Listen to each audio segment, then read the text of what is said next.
बिस्मिल्लाहिर्रहमानिर्रहीम। अस्सलाम वालेकुम। कुकिंग विद मोनी के साथ मैं हूँ मोनी अरशद। अल्लाह ताला आप सबका हामी और नासिर हो।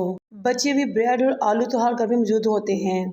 आज हम इन बची हुई चीज़ों से बनाएंगे बहुत ही मज़ेदार और टेस्टी पोटैटो फिंगर बाइट्स। ये मैंने आधा किलो आलू लिए, उनको उबाल लिया और छील लिया। अब यहाँ तो आप इनको ग्रेट कर लें या फिर आप इनको अच्छे तरीके से मैश कर लें।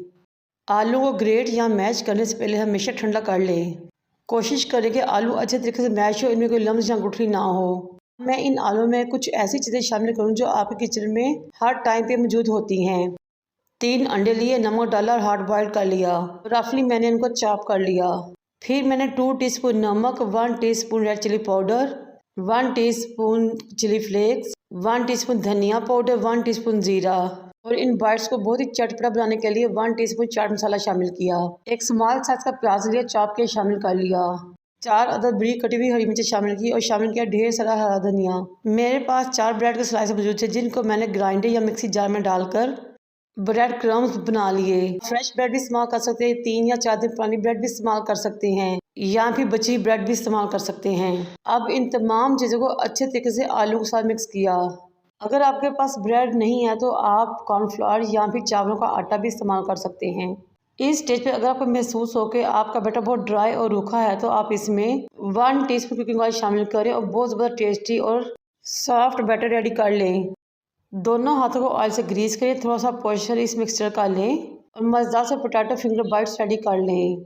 बहुत ही ईजी क्विक रेसिपी है। अगर आपके घर अचानक मेहमान आते हैं तो जल्दी से ये रेसिपी रेडी करें। माशाल्लाह से हमारे पोटैटो बाइट्स रेडी हो चुके हैं। अगर आप इनको चाइनीज़ टच देना चाहते हैं तो चाट मसाले की जगह चिकन पाउडर भी इस्तेमाल कर सकते हैं। अंडाले बीट करें। पोटैटो फिंगर बाइट्स को उठाएं, अंडे में डिप करें और फिर ब्रेड क्रम्स में डालें और ब्रेड क्रम्स की अच्छे तरीके से कोटिंग करें। ये ब्रेड क्रम्स मैंने घर में रेडी किए हैं। अब 1 बाय 1 तमाम बाइट्स को अंडे और ब्रेड क्रम्स की कोटिंग कर लें। इस स्टेज पे अगर आप चाहें तो इन बाइट्स को एक जिप लॉक बैग में डालकर 1 माह तक फ्रीज कर सकते हैं। मेरी आपसे रिक्वेस्ट है कि मेरे चैनल को लाइक करें, शेयर करें, सब्सक्राइब करें, बेल आइकन को टच करें ताकि मेरी तमाम वीडियो आप तक पहुंच सकें। ऑयल को मैंने गर्म कर लिया था। अब इन फिंगर बाइट्स को एक एक करके ऑयल में डालें और मुसलसल चारों तरफ से हिलाते हुए क्रिस्पी गोल्डन कर लें।